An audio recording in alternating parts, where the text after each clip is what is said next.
Hello, my name is Tina, and welcome to the COVID Stories Making Art in a Pandemic conversation with the artists. I'm really excited to share this project with folks. And for many of you, this may be your only opportunity to really engage with the work if you're unable to go to the gallery. So I'm so glad you're here with us. This show, COVID Stories, is a project that I made as the artist in residence for YubaSutterArts. And it's an exhibition. So that means it's an art show where artwork is put together in a space and we get to look at it and the work gets to kind of talk to each other in a cool way. The show has 12 artists and we're really, really excited to have 3 of those artists here today, as well as myself, to talk about the show together, and we can learn more about learn more insights about the different works in the show. So I'd love to introduce each of the artists that are here today. I'm going to start with Amelia Villagomez. She is an artist that lives in Yuba City. And so we're going to start by, I'm a little nervous, thanks for, okay. We're going to start with just each artist kind of telling us a little bit about their work. So start with Amelia. Hello, I'm Amelia. I do mostly paintings, acrylic paintings on canvas. I've done a little bit of 3D work, including an installation currently in the show that you'll see later. But yeah, I mostly stick to acrylic paintings of abstract nature. There's a lot of human and figure representation in my work, and currently a lot of my work is kind of surrounded just discussing connection and human connections and connections beyond human, being human, and yeah, just, I don't know, that's it. Cool, and we're going to keep talking, so we're going to learn a lot about Amelia's work in this hour. It's going to go by fast. Another artist that I'm really excited to introduce is Sue, and she is going to tell us a little bit about herself and her work a little bit, just to get us started. Thanks, Tina. Yes, thank you. I am a photographer, primarily a nature photographer and wildlife photographer. Mm-hmm. And most of my photography and images are taken within a 100-mile radius of where we're living right now. And that would include the Pacific Coast Range, the lower elevations of that, and into the Mendocino Forest and down into the valley, maybe Butte County, Glenn County, Colusa County, Sutter County, Yuba, just this general Northern California region. And it's a great adventure to see the subjects that are living in the landscapes that we kind of take for granted, and they're from the tiniest insect to, you know, a large mammal and things you don't see often. And so it's a great adventure. I like to say I'm a hunter and a shooter, and it's always what do I want to say? I never expect to see anything, but I anticipate seeing things, and they're always a surprise. So that's it. I try to bring the subjects of our nature around us into our consciousness, that they live with us too. We don't know they're there. I mean, I've learned so much. It's been a great education. I can look back just 10 years ago. I didn't know the identity of birds, many birds, and now I do know. I know how they fly and how they sound, and I've learned about the interaction of insects to plants and the native plants, and I've just learned so much from going out there with that camera. So that's my witness to bring back the proof. Thanks. Thank you so much. I'm excited for you to talk more about your project and the show, Ambassadors of Peace, super exciting, and other things. So yay. Kathy. Kathy is another artist I'm so excited for folks to meet. She works really, really hard. She's very prolific, constantly making art, and it's really inspiring to see how much she makes and what she does. So this is Kathy, and she is based in Live Oak. Is that right? Yes.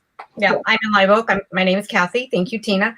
I mainly do collage, and that's how I started out doing scrapbooking years and years and years ago. Can't even tell you how many, and card making, and but I enjoy taking items I find, like when I'm on a walk or when I'm somewhere. I use magazines, I use material, and I put different things, put those different things together to make a collage. At the very beginning, I was just doing collage when I started the mentorship, and I'm still doing collage, but I discovered that journaling underneath. So now typically everything I do has journaling underneath it, and it usually peeks out at the edges. My writing is kind of peeks out at the edge of what I've created. And then I look at the piece and decide on some words that might go along with it. Sometimes I've already got a title or a theme that I'm working on, but sometimes I really don't. I've just sat down and started to write in the journal, and then I'm like, oh, what am I gonna, create and do with it? So the journaling often drives what I end up doing. Thank you. I love that. I think that's really interesting, incorporating like a journaling process. And even if we can't read it, it's felt. There's something about that you can feel in your work that's quite powerful. Well, and when you look at the words on the top, they often will give you a few clues of what might be hidden underneath. Very cool. Well, I'm so excited to talk about the work that we have in our show, COVID Stories, Making Art in a Pandemic. If we could look at some of the work in that show. So we're going to start by looking at just just the installation shots, so we can see the gallery as a whole and kind of what the whole show kind of looks like if you were able to go. And you can still make an appointment to see the show. It is available. I meet you. It's the deluxe treatment, one-on-one. Like, you come in, you get the whole gallery to yourself. I leave you alone unless you want to talk. We wear our masks, we distance, we're safe, and we look at art. One household at a time. So the appointments are available. You can email to see the show still, but it closes at the end of January. So this is the gallery view. You can see some of the work in the show. You can barely see, but Kathy's is in the corner there, the blue in the corner. Sue has work in the window where you can kind of see some branches, and we'll look more closely at the work. This is just one view of the gallery space. And here's another view. We can see Sue's installation of photographs, as well as Amelia's painting with the three figures in the black line. And we'll look at that a little bit closer and hear more about that. And sort of the rules for this show is, so I thought of my role as the sort of organizer of the show was to choose the artists. And it was really organic. It was just like making a sculpture for me. Like, I was choosing artists that I know, that I meet, that entered my life at the right time. And I just followed my instincts and asked them to be in the show. And the only rule was that they put work that they've made since we started lockdown in March until now. Anything they want. It was totally up to the artist to decide what they wanted to show. And then we just dealt with the problem of space and how to make sure that everyone had enough space for the work. So that made some choices for us too. But the rule was, this is all work that artists have made here in Yuba Sutter since the pandemic started. I think that gives us a kind of broad beginning point for a conversation about how folks are dealing with the pandemic. From our point of view as artists and from the point of view of the work that we make. So here's another funny view where you can kind of see the video. So there is a video in the installation. There's also a comic on the pedestal in the middle there that you can read, which is pretty cool also. So it's kind of a nice broad range of work. So I think the order of images puts us back at Amelia in terms of starting to tell us a little bit more about your particular work in the show. What's this piece? Good question. Yeah. This piece is titled Every One Thing, in one word, Every One Thing. And it's acrylic. It's kind of a different style for me. I'm starting into this new body of work using this style, working with these stylized figures in the background. It's kind of different from my art in the past, but I think this particular painting definitely focuses in on a general theme in my work as of COVID, where we're all pretty isolated. We don't go out, talk to people face to face much anymore, if at all. So for me, my art's definitely gone inward in terms of theme and what I'm thinking about, what I'm painting about, what I want to be painting about.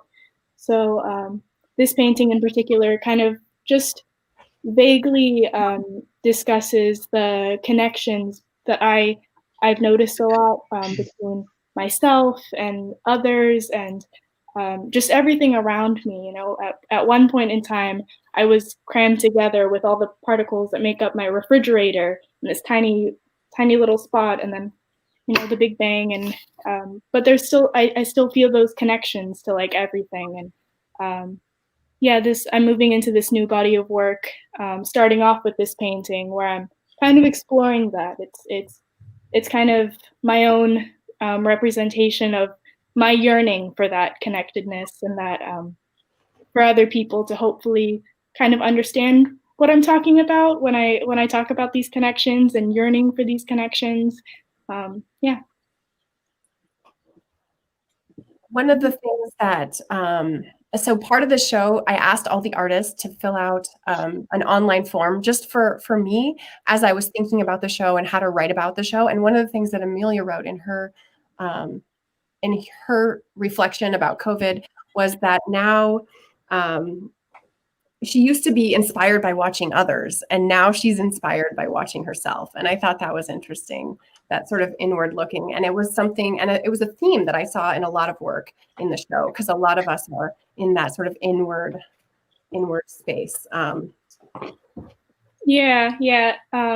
I definitely feel that difference. Like before COVID, I was still in high school, so I was in a classroom with a bunch of people, and I could just like not only watch them create their own work, but also just like watch them interact, watch them talk, like the weird way that kids talk. It's really interesting. And go to coffee houses or go to parks and just like sit outside and do some drawing and painting and just like observe people watch a lot. But yeah, I don't get that anymore, so I'm kind of forced to focus on observing myself a little more, which is interesting. Well, it is interesting because look at this crazy painting that we get to have in the world that sort of is some of that the abstraction of your inner world, sort of allowing us a glimpse into that. It's very cool. You also did an installation for the show. Do you want to tell us a little bit about that? Yeah, this installation is titled Celebration Matter.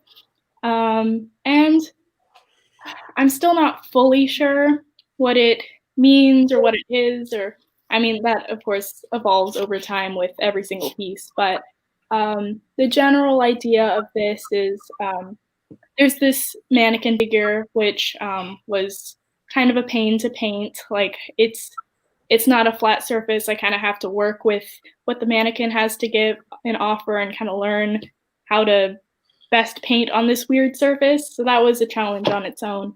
But the imagery on the mannequin itself, there's some fire, there's some plants, there's some smoke and clouds. So there are a couple different elements going on there. And then there's the sky background on that sheet of like that bed sheet that's kind of dyed, and some clouds coming down. So there's a lot of elemental matter imagery going on, and I wanted the mannequin to be set up this way with the sheet in the back kind of blocking the street view to view the installation from the outside, because I have these little holes in the bed sheet that kind of let you peer from inside the gallery. You get to see the installation and peer through all those little holes in the sheets and see the outside world and see people walking by, see cars going by, the tree and the buildings. And you get like there's this art piece, but then you also get to peer out and see how those the elements that are represented on the mannequin are also seen on the street around you. And it's, I don't know, to me, it seems like a very celebratory piece. It's kind of a little grandiose, a little, quirky, weird, kind of fun looking to me. So yeah, I just wanted to kind of take the same idea of connectedness to everything, but make it into something kind of celebratory, interactive, fun. Yeah, what I really like is how we can like really explore it from either side. So even if you can't come to the gallery and make an appointment to see the show, you can walk by anytime, 414 4th Street, downtown Marysville, and you can see this, and you can peer through the holes and sort of imagine what it might be like seeing it from the other vantage point. You can walk all around it. This window is up 24/7 on the street for your viewing at all times. I think that's really cool how you kind of really thought about viewing and intentionally kind of created a very defined viewing spaces, like these little portholes or viewfinders for really closing in our view into a small space and letting us look differently. It's very cool. Let's see. I don't remember what's next in our art journey. Oh, Sue. Sue, we have the Ambassadors of Peace project in the windows, which I think not enough people know about. So I'm really excited you get to share about your project. That's great, Tina. Well, this kind of came about like a spark between us, I suppose, when we were chatting one day. But I use a lot of my images for greeting cards. That's really how I began using my photography. It wasn't always the best photography in the early days, and I would really alter a photograph to be more of a graphic, and I would do the printing directly onto paper myself. And then I got better photography equipment, and so I was able to actually create snapshots, 4x6s, that I would then glue, paste onto or tape onto a greeting card, and I hand cut every piece of paper. And I had beautiful cardstock that I would go to Sacramento and purchase, and this matching lining paper, I would cut that too and put that in there, and then there would be a photograph on the front. And I got up to where I could make 100 a day that way. My paper cutter alignment guides are very worn right where I turn that paper, but I have evolved now to printing professionally, and so I send off my images to a printer who then creates these cards on really beautiful cardstock, beautiful paper that you feel good holding. And for me, the interaction with nature and to discover nature gave me a lot of peace. And so I wanted to use my cards, and I use them myself personally, and I distribute them to people and say these are ambassadors of peace, because it helps remind us that this is nature that we live with. This is part of our world. We may not see it, but they're there. And so the Ambassadors of Peace is available. You can make arrangements to go to the gallery and select a card and send it off to somebody in the intent of peace and bringing peace. So that's kind of the gist of it. And there's a variety of subjects there. But mostly I'm looking at what we're showing there right now, but, plant, animal, insect. I think there's a detail image or an image of this of scan of cards. I think I included it. Did I include it? Okay. Yeah. Okay, perfect. Kind of some of the type of cards that are included. Thank you. Yes. Okay. I have to say, so if you are interested in getting a card and you do not feel safe coming to the gallery, you can email me and I will send you one of her cards. Yes. Perfect. Until we run out. Like, this is a beautiful gesture that's Sue created, and I would love people to take advantage of it. So when folks choose a card, we substitute your card in the window with a leaf. So we can see visually all of the cards that have gone out into the community. So it's an interesting project to view also in looking at the relationship of more and more leaves popping up. Yes, on that great branch that you created. Okay, so here's the,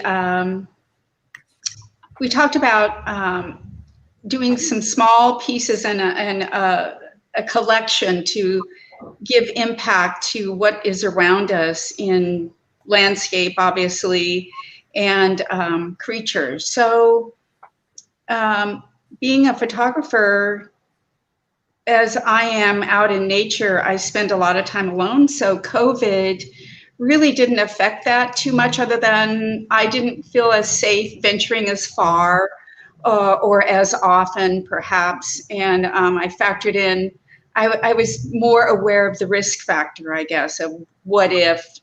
I do have a whole plan about when I go out into nature, how I structure my safety, because that is first. I let somebody know where I'm going. I have water, shoes, I'm prepared. I pick the time of day. I'm very comfortable where I go because I'm familiar with it and I know there's good people there. So I'm not unsafe, but that just adds to part of it. I still go out and do photography, but I don't do it as much right now. And so I started delving into images. Some of these are current, some of them I've had, but I hadn't looked at them. So I got to live with my images that it was kind of like going out, only with this smorgasbord. So I just wanted to represent a variety and hopefully stimulate some curiosity and welcoming people to venture out. You can go out in your car and drive around. If you go slow, which is what I do, and that's when you start to see things. If you go to a habitat where there's a tree or some bushes and water especially, and if you just can stop and sit there for a few minutes, you'll be amazed at what you might see. Birds and amazing little things that appear out of nowhere, it seems. So I can give you an example. The little down here in the lower right corner, there's a blonde raccoon. And I've only seen one once, but there he popped out and there he was. And so things like that you don't expect to see, and they just show up like great surprises. So I wanted the show to represent that, and that's all still there for the taking, even in COVID. And I have friends that I used to spend time with, maybe on a long journey. And now we do it, we caravan in individual cars. We might get out, we keep our distance, we have a mask on, but it certainly has changed mobility and where we go. But that's kind of what I wanted my show to represent, being out there solo. It's been fun for me being in the gallery when we do have folks coming and doing appointments, because they really love looking at this. And for the appointments, it's one family at a time. So this is a family unit. This is mom and dad and the kids together exploring art, in a sense often. And they'll look at this and they'll point and they'll linger and like start to connect, look at the different animals. And it's just really fun to see people engaging with it. Thanks, Tina. That's great. Yeah, it's really cool. And a lot of people are really enjoy the more extreme cropping or the framing that you've done, where we have these really, really long rectangular images. Mm-hmm. Do you have any insights about that choice? I mean, it's very compelling. Thanks. Well, I really I want to say that I picked small formats because I wanted people to be able to walk up. They had to get close to see a single subject. And I really wanted that. I really wanted the intimacy, even though there's a lot there. If you want to zoom in on any one individual image, then you're really just relating to that image. And I like these elongated images are 5 inches by 30 to give you an idea of the span of this. So I like the way it crops out and really zeroes in on that single subject. And I do like the dramatic look of, especially this tall one. I really like that look. It's fun to look at. And it's fun to have. I just use Velcro, so you can put them on the walls or mirrors, and they don't have to be framed in very expensive materials and have to last forever. You can change it out. It's kind of like nature, how it comes and goes. But yeah, that was the original intent, was small, so you had to walk up to it, and if you were interested, and hopefully it stimulates some curiosity and fun interaction. Based on how folks have been looking at them in the gallery, they're doing just that. Okay, great. Getting close, and then like talking with their, with their family member about like, what about this, and really getting like, did you notice this? And it's fun. Looks like this bird is looking at you, doesn't it? Like they're they're really really engaging. Thank you. That's great. Well, that's wonderful to hear. There's some humor in there too. I like the cow in the road, and and the mule with his nose right up to the camera practically. So he was nosy actually. And so thanks. It's fun to look at. It's like one of those things that for artists, we got to figure out a way to make our work compelling enough to get someone to come and look at it, and then keep them there, right? Like, so there's something about like the framing and the grouping. We're like, what's this? What is this very skinny tall image? It does make you curious. And then you're like, oh, and then you're like, but what? And it keeps you there. So it's really doing that thing. Like sometimes that's what I tell my students a lot. We got to get them there. We got to get the audience to look. We got to intrigue them, entice them, dazzle them, or something where they're looking, and then keep them in there by being generous in our making. And I think all the artists in the show really did that in different ways, really pushed the generosity. So there was, for folks that are able to and can linger, there's a lot of generous looking in this show. And the fun thing about each of these photographs is there's a story. I could tell you a story about it, or where was I, like this moth here, this black and white. It's called a sheep's moth. And I happened to be in a high Sierra meadow. We were there for a butterfly, and we were walking out, and I just happened to see that moth. I probably will never see one again. It's probably once in a lifetime event, unless I want to go back to that same location, and it's probably not going to happen. So things like that. And it's amazing what you remember. You remember being there, and like this doe deer in the wheat field, and just those brief moments that are not really repeatable. So it makes it a fun adventure. I'm glad it's working, Tina. Thanks. Yeah. It's fun to have it in the show. Let's see. Oh, Kathy. Beautiful. So this is special because you don't get to see this unless you're watching this talk with us today, because this is in the show at YubaSutterArts that unfortunately we weren't able to open because COVID got real bad here, and museums are not able to be open. But the gallery is a retail space in terms of zoning, so we can be open. So Kathy, can you tell us about this work? Well, I've always liked fashion. So actually all the work that's in the show, both places, have to do with fashion. And this particular one, a New Yorker magazine came, and this image was in it. And it made me think about when I had been in New York City a couple years ago and saw a fashion show called Heavenly Bodies, which I just like totally loved, and still think about it and go back and look at some of the pictures and stuff. And so I knew I had to do something with it, and that's my phone, sorry. And it's my husband's sister, so she'll have to answer it. I'm sorry, you guys. And so this is what I came up with. Underneath, I did write about being in New York City and seeing Heavenly Bodies. This one doesn't have the words so much on it because it was just more about fashion.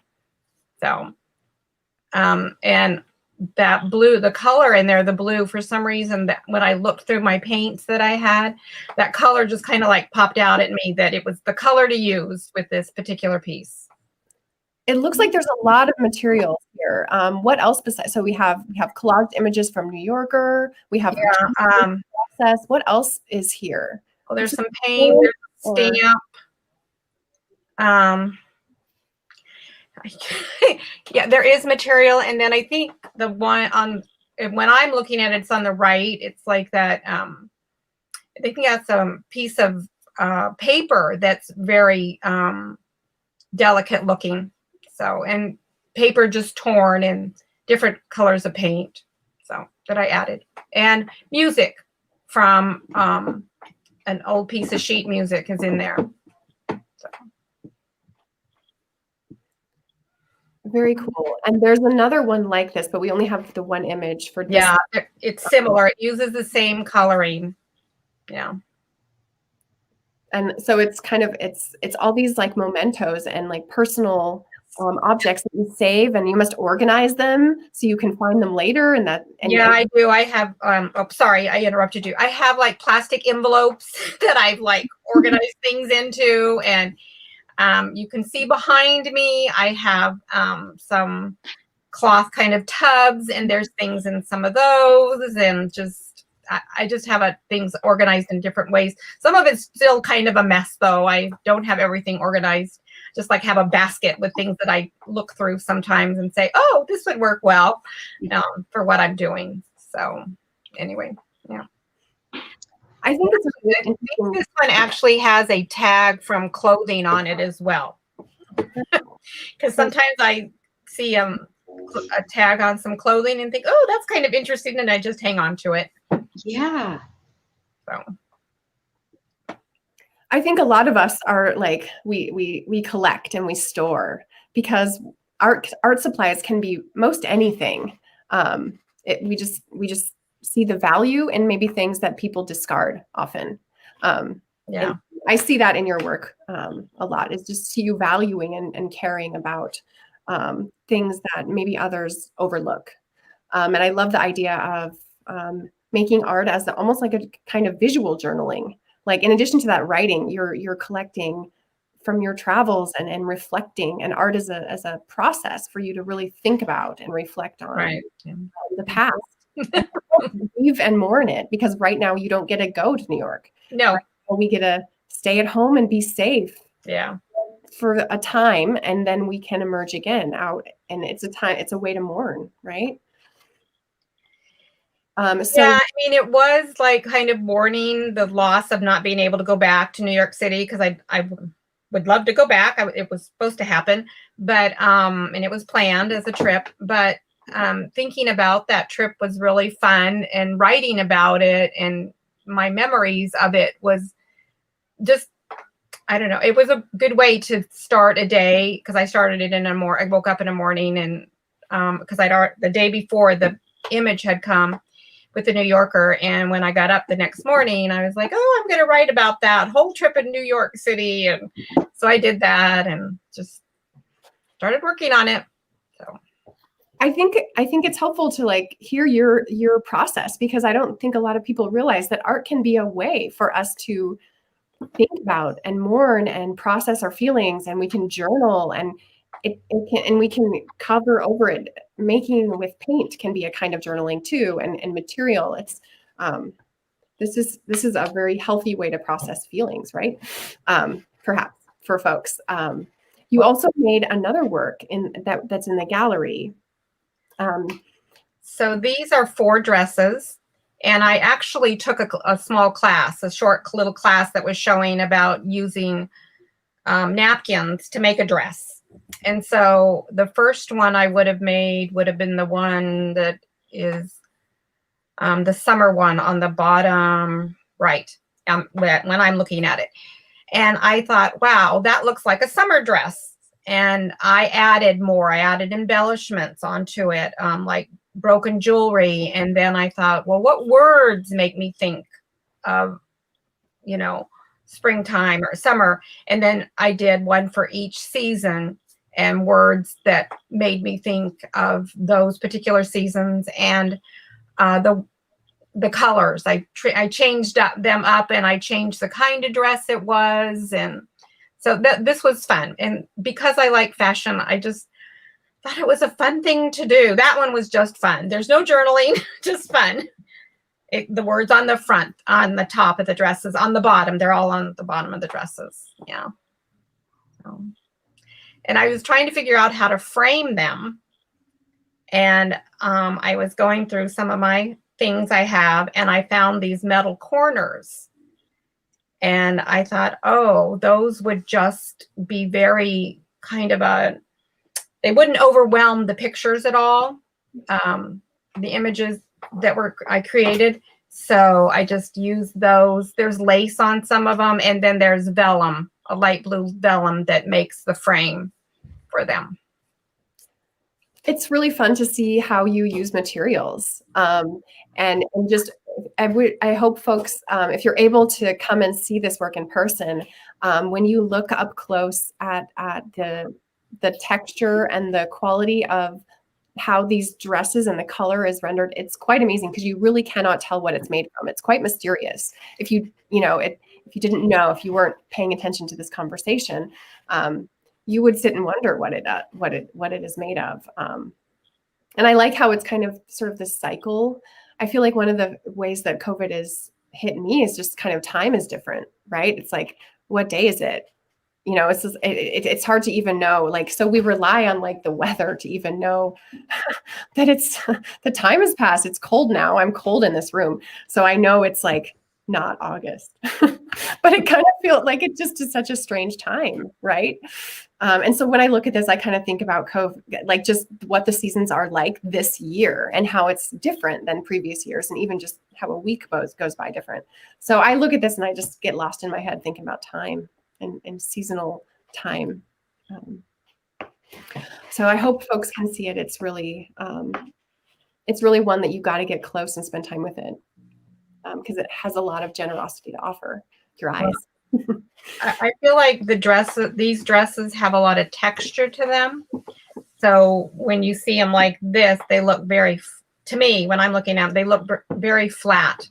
But if you see them in person, you can see the lace or the jewelry and just the texture of the napkins, how they were torn. And it's not just one napkin, they're different ones that I put together that I thought the colors would work for each one.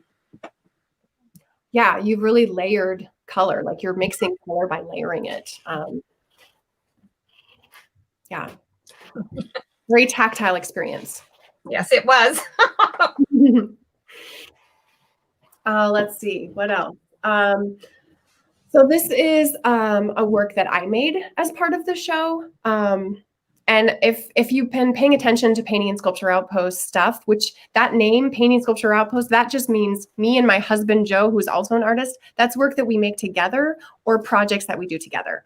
That's our sort of name that we use. So an earlier project at Painting and Sculpture Outpost, I used this Better is Possible work, and I hung it in the window for a while. And then I'm kind of reimagining and kind of putting things together in new ways. And I really like this particular grouping personally because it has that rainbow at the top. And that rainbow was a gift to me from an artist when I was really new in my career. And she was an artist that mentored me and supported me and invested in me in ways that I continue to think about. And that rainbow has been in my studio ever since I received it. And I have been looking and spending a lot of time looking at it during COVID. As I've been thinking about what I kind of want to be as an artist and not just what I want to make as in terms of like an artwork, but how I want to be in relationship with other artists and the world around me as I try to think about. I've been thinking about a lot, and maybe we'll talk about this if we have time, I'm not sure. But I've been thinking about trying to figure out what better is. Like in my isolation, I'm thinking about what does better look like? What does that mean for us as artists and creative people? What does that mean for the art world that we live in? And the art world means multiple things, but part of it is the buying and selling of art and maintaining making a living. And part of that is this conversation, things like this, where we're talking about and thinking about and participating in sharing our work with others. And I'm constantly thinking about what better is. So this is kind of me kind of thinking about that in an object, but beyond an object, if that makes any sense at all. And I also want to talk a little bit putting on my painting and sculpture outpost hat about a cool thing that happened in the show, the next image. This is a lot of people don't notice it because it just is a piece of paper hanging on a clipboard on the wall. That's really, you don't notice it. It's on a small little wall in the gallery. But really, the reason it's kind of minimized in the gallery is because it's supposed to be something that you can download at home. And it's and it's real small, it's a small type, so we can't really see it very well. But what does it look like? It looks like a form. It looks like we're filling out an application to rent an apartment or get a driver's license renewal or something. I don't know, so it looks like a form because Joe and I researched. We looked at all the forms. We looked at death certificates. We looked at everything, and we wanted to use the structure of a form to make something a little bit more creative and interesting than that. So I would encourage folks to check out this this artwork. You can download it, and you can check it out at home. So you can print it out and fill it out.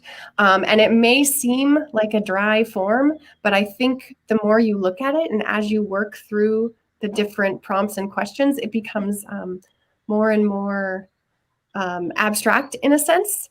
And creative, and it's really about trying to help folks in isolation maybe reconsider the spaces that you're in and notice new things about where you are at home. So it's a form that you fill out about looking around the room where you're sitting inside your house. So I think it's a fun thing. I'd love for people to try it out. And if you want, you can always return it. It says to mail the returned form to the art department at Painting and Sculpture Outpost. And you certainly can do that, but you also don't have to. You could hang it up on your wall or, I don't know, do whatever you need to do with it. But I wanted to make sure people knew about this cool form because this is something unique that we've never done before that Joe and I did, and we were pretty excited about it. As part of this show. It's one of the ways that this show can enter into your living room if you aren't able to come to the gallery through this form. I want to hear a little bit maybe from each artist before we conclude, because I'm not sure when they're going to exactly cut us off. I don't remember exactly the end time, but I would love to hear more from folks, because part of what this show is all about is how COVID has impacted your making, and the question that I really love to think about: what does better look like? I mean, what are you thinking about as you are an artist in Yuba Sutter? What do you want as an artist for the future and your work? So those two questions are kind of things we can talk about if you want, or you can talk about whatever you want. This is kind of the free-for-all part of the conversation. Is there anyone that has anything they can think about or they want to share about, like, what how COVID has really impacted your process, your making as an artist so far?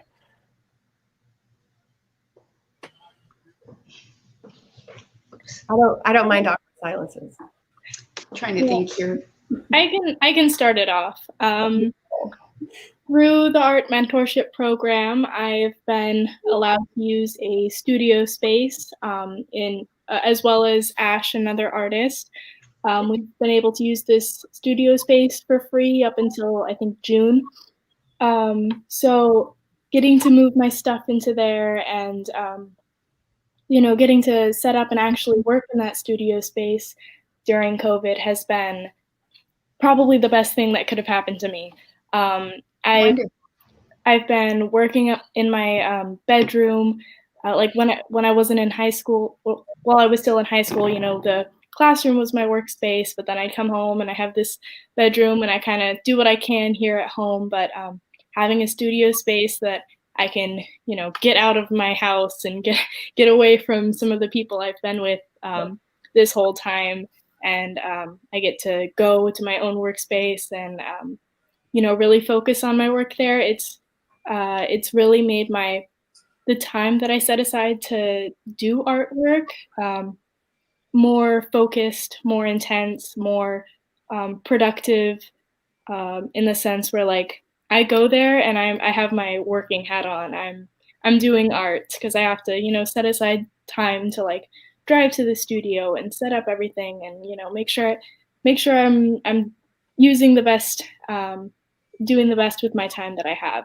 So yeah, that aspect of working on art during COVID has definitely benefited me. Um, uh, Along with that, like as I mentioned, a lot of my artwork has kind of focused in on myself and things that I think are really important. More of the connectedness that I think is really fun to write about, to paint about, to talk about, and hope that people will kind of understand where I'm coming from. Um, Downside, maybe I think I do miss people watching. I do miss going out places and seeing that interaction and even being a part of that interaction for sure. Like that has influenced a lot of my work in the past, and I'm sure after this it'll continue to influence a lot of my work. But yeah. Yeah, I find that like the way I'm working changed too. Like I have a studio space at 414 Gallery, and I do sometimes still go there, but I often work at home now way more than I used to. So it's kind of changes sort of what I've been making and kind of informed some of my choices, like because of the studio sort of situation. What about you, Kathy or Sue? Is there anything about your studio or how you work that's different? Well, I would say for me, I just retired from teaching last spring. So I would not have even done the mentorship program if I was still teaching. And and COVID and having to be home more, I already had this room kind of set up that I've done more with it. So I feel like because I was able to be part of the mentorship and I've had to be home more, I've been able to become more creative, because in the past it was like maybe, a few hours here or a few hours there. I never had any extended period of times where I could do things, where now that I'm home and I'm not traveling, which I miss a lot, or, going and doing things with people, and I can come in here for even 10 or 15 minutes and start something, and then I can go do something else, and then I can come back to it, or depending on the day, I can spend a couple hours in here doing what I want. And I've been able to organize things a little bit more. And so I have really appreciated having this time, actually, even though I do desperately miss a lot of other things and going places and being with people and socializing. And I do miss that too, though. And I miss teaching. I mean, I miss the kids probably the most. So, and that's been a big adjustment to being with people on a daily basis, my colleagues and students, and then suddenly, the virtual learning, our teaching, that was an interesting experience. I learned a lot. So anyway, yeah. Wow. Kathy, it seems you just described a span of time that, to go back to teaching and COVID and the beginning of all this, and we've been doing it so long that it seems long ago, but here we are still. And yeah. So for me, time, reference to time is really different right now too. And I miss the spontaneity more than anything. I certainly miss being with my coworkers and just being able to freely arrange a get together with a friend instead of having to think the whole thing through to the last element of what if. And it's killed a lot of spontaneity. So I miss that part. But at the same time, I try to look at what is some of the good from COVID, because what other time in life have we ever had to ourselves so much? I personally never have. So it's allowed me to be a little more introspective in terms of my own artwork. And I can say the mentorship program has really provided the time, and the mentorship program that we spend together has really provided me a new look at myself in relation to my art. I'm calling it art, and I'm calling myself an artist. So that's evolved, I think, in a really kind of quiet, but I want to say with all the time, it's been kind of intense as well. And when I go out to photograph now, I appreciate even more being there, being able to get home safely, seeing what I see. I mean, everything is enhanced more in terms of appreciating the moment, and grateful for, you know, whatever surprises and joys come along in that, doing that art. So everything's better. That is better. If that's what better is, there it is. It's better. So thank you, Tina. And thanks to YubaSutterArts for helping to provide this program. It's been magnificent. I feel like I should explain that, and just in case folks are listening and are like, what is this mentorship program? So many of the artists in the show, maybe about half of them, are part of the mentorship program that is supported by YubaSutterArts&Culture and a grant from California Arts Council that we do. And it's been a really meaningful time that we've gotten to share together. And the mentorship program, what that's meant is we've gotten together one-on-one with me and an artist talking about whatever creative goals individuals have and trying to help meet them and get there. And then meeting all together as a group to share our work and try to figure out and talk through what it might be doing, because art is this crazy, wonderful thing that does something in its own language, right? It speaks like we speak, but in a visual sort of sense that can sometimes take some time to figure out. So we've been relying on each other and building community as we've kind of been exploring art. And so something about doing this program, so this just started, and in the middle of COVID, this program started, and we've sort of had that gift of time in a sense. I've heard some call the pandemic the great pause. Have you heard that? Like that idea that it's like this great pause where we have this time and reflection space to, for artists, it's great for us to make and deepen our making. I think that's one of my favorite things about art, is that deepening part. Is there any other thoughts about like how you imagine better here in YubaSutter for you as an artist, for you as a creative person, what the art world might be like for us here, what your dreams and hopes are? Sure, I have an idea. For me, now that we've been so separate and everything, I'm so appreciative of my community that I just want to gather together, so in some way that we feel together. I mean, through art, we can appreciate different art and have a common agreement, so to speak, that that's an essential part of our lives, and regardless of the art. So I think that just more sense of being together in our community. Yes, more together. Agreed. Any other dreamy thoughts about what better might be for us in YubaSutter as creative people, as artists?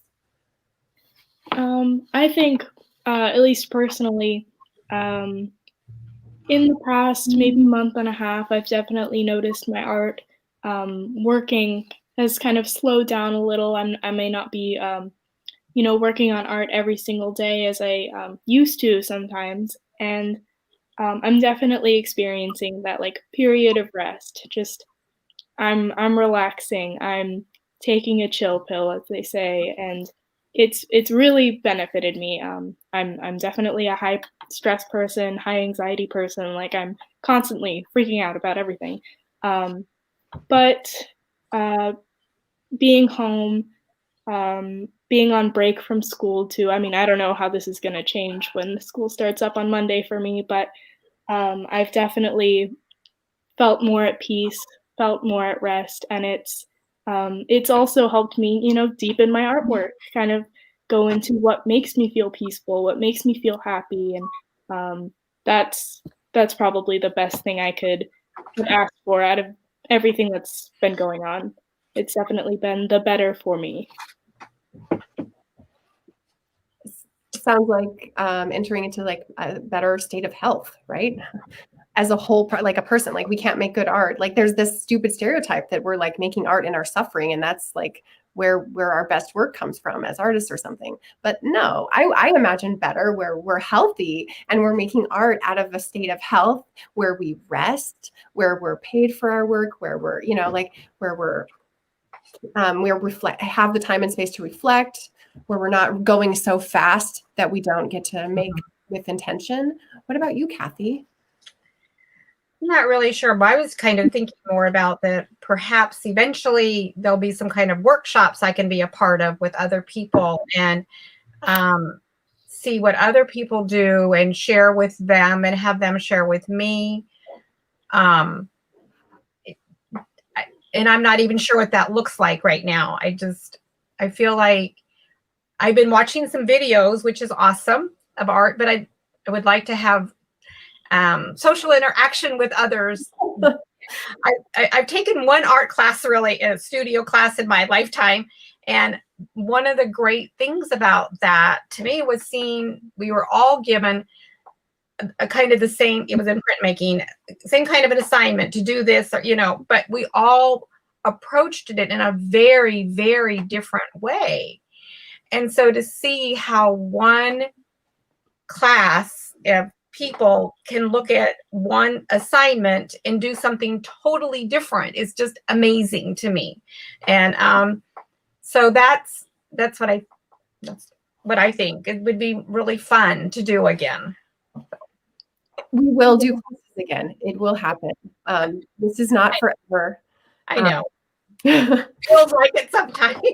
I look forward to that too. I look forward to gathering and I love what you're talking about. It's like what makes us artists isn't it's like our brains. It's how we make choices and decisions.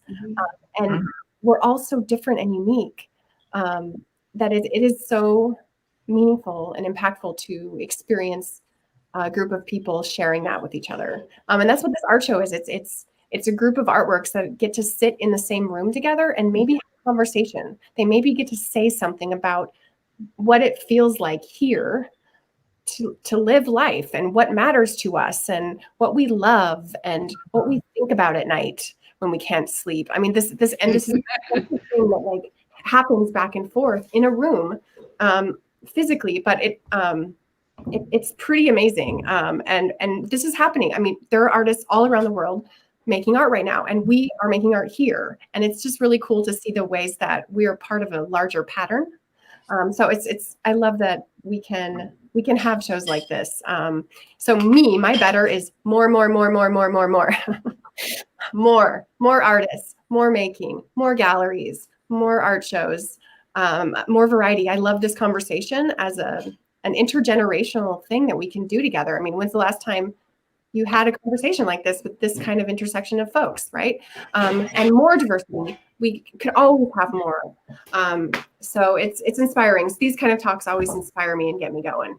I want to make sure to mention a couple things real quick before we get off about how to see the show if you can't physically get there. Remember, you can make an appointment to see the show if you are able before the end of the month. The show ends on January 31st. So you can email paintingandsculptureoutpost@gmail.com and make an appointment. I will do my best to meet you there whenever you are able. The suggested times are Thursdays and Fridays from 10 to 2, but honestly, I've done a lot of appointments outside of that window. So just email me what you're thinking and we'll work it out.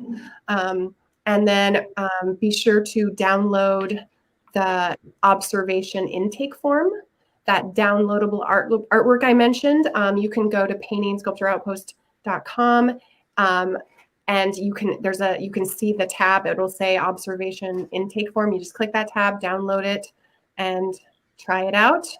And then I also am really excited to announce that we have a we have the exhibition catalog available, so you can read more.